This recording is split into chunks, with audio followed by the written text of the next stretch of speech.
Hello जी, नमस्ते, सत श्री अकाल, आदाब, क्या हाल चाल। मैं आपका दोस्त वंश त्यागी और आप जुड़े हुए हैं स्टोरी टेल्स विद वंश त्यागी के साथ। स्टोरी टेल्स यानी कि कहानियों की एक ऐसी दुनिया जहां आप मिलते हैं खुद से। तो आज मैं आपको सुनाने जा रहा हूं अपनी लिखी हुई कहानी, मैं फिर भी तुमको चाहूँगा। दिसंबर की सर्द शाम हो, बंद कमरे में यादों का साथ हो, रेडियो पर प्यार भरी बातें हों।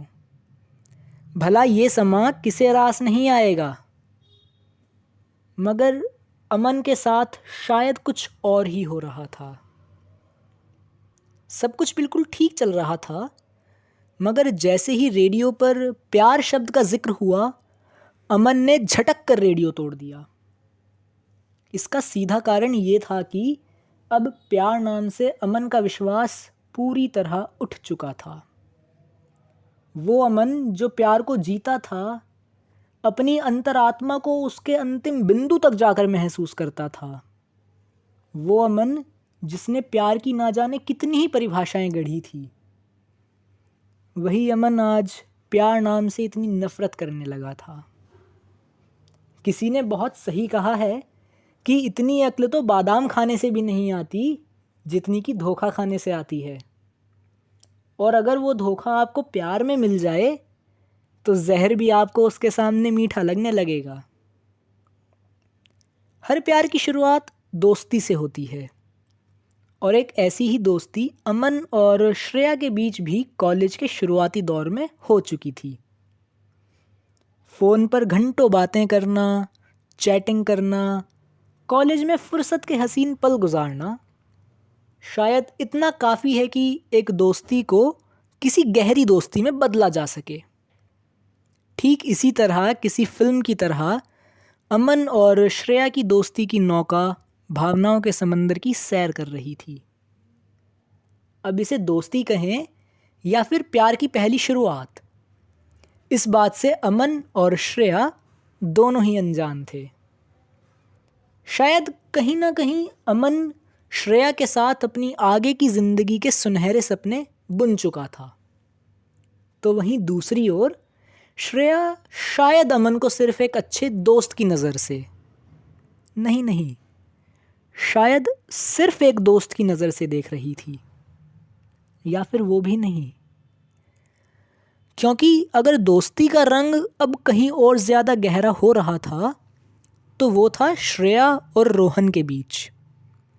और इस बात की अमन को कानों कान कोई भी भनक नहीं थी।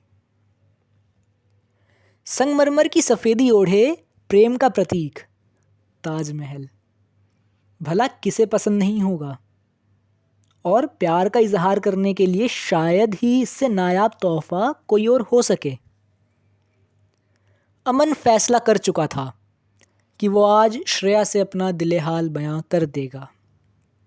आमतौर पर कॉलेज में सिर्फ कैंटीन ही एक ऐसी जगह होती है जहां सारी दुनिया भुलाकर आप अपने साथी के साथ प्रेम के 2 पल बिता सकें।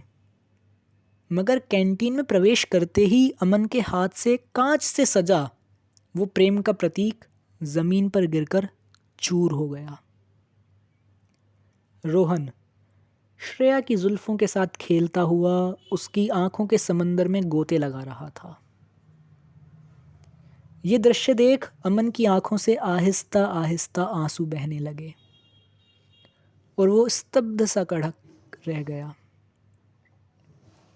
ज़मीन पर बिखरे उन कांच के टुकड़ों को तो गिनना आसान था, मगर जो टुकड़े अमन के दिल के होकर कहीं गिर चुके थे, उन्हें गिनना लगभग मुश्किल। बड़े बुजुर्ग अक्सर एक बात कहा करते हैं कि गलतफहमी को आपस में बैठकर सुलझा लेना ही जीवन को दोबारा सही पटरी पर लाने में मददगार होता है। यही तरीका अमन ने भी अपनाना उचित समझा, और यकीनन सब कुछ पहले की तरह सामान्य होता हुआ भी चला गया। मगर ऐसा सिर्फ अमन को लग रहा था। वास्तव में श्रेया की तरफ से उसे सिवाय धोखे के और कुछ भी नहीं मिल रहा था। सब कुछ बिल्कुल ठीक हो चला है, इसका विश्वास अमन को तब हुआ जब श्रेया दोबारा से अमन के साथ वक्त बिताने लगी। मगर शायद ये तूफान आने से पहले का सन्नाटा था, और ये सन्नाटा और ये साथ दोनों ही कितनी दूर तक चलने वाले थे, इसका उत्तर सिर्फ श्रेया के पास था। समय के साथ अमन और श्रेया में दोबारा दूरियां बढ़ती चली गई, और अगर इस बार नज़दीकियां बढ़ रही थी तो वो थी श्रेया और विराज के बीच। अमन के लिए ये कोई नई बात नहीं थी।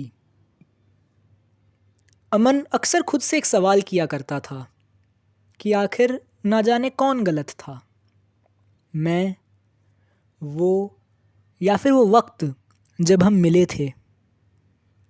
और कुछ समय बाद वो खुद ही उसका जवाब भी ढूंढ लिया करता था, वक्त। उसने कभी किसी चीज़ के लिए श्रेया को दोषी ही नहीं ठहराया। आखिर वो उससे सच्चा प्यार जो करता था, इतना सब कुछ हो जाने के बाद भी श्रेया के प्रति उसका प्यार, उसका स्नेह और उसका लगाव ज़रा भी कम नहीं हुआ, बल्कि सहानुभूति भरा प्रेम कहीं अधिक ऊंचाइयों तक चढ़ चुका था। बस फ़र्क इतना था कि अब अमन प्यार की सभी पुरानी परिभाषाएं भूल चुका था और श्रेया के साथ बिताए हुए कुछ हसीन पलों और कुछ पुरानी यादों के साथ ही जी रहा था।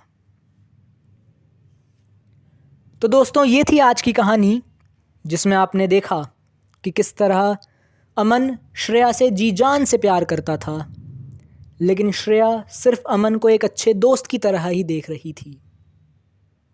कैसी लगी दोस्तों आपको ये कहानी? मुझे कमेंट बॉक्स में ज़रूर बताइएगा। अगर आप भी हैं एक लेखक, लिखते हैं कहानियाँ और चाहते हैं आपकी लिखी हुई कहानियों को मैं आवाज़ दूं, तो जुड़िए मेरे साथ इंस्टाग्राम पर या फिर लिखे मुझको मेल। तब तक के लिए आपसे लेता हूं मैं अलविदा। अगली मुलाकात होगी हमारी अगले शनिवार रात 8 बजे। तब तक के लिए गुड बाय।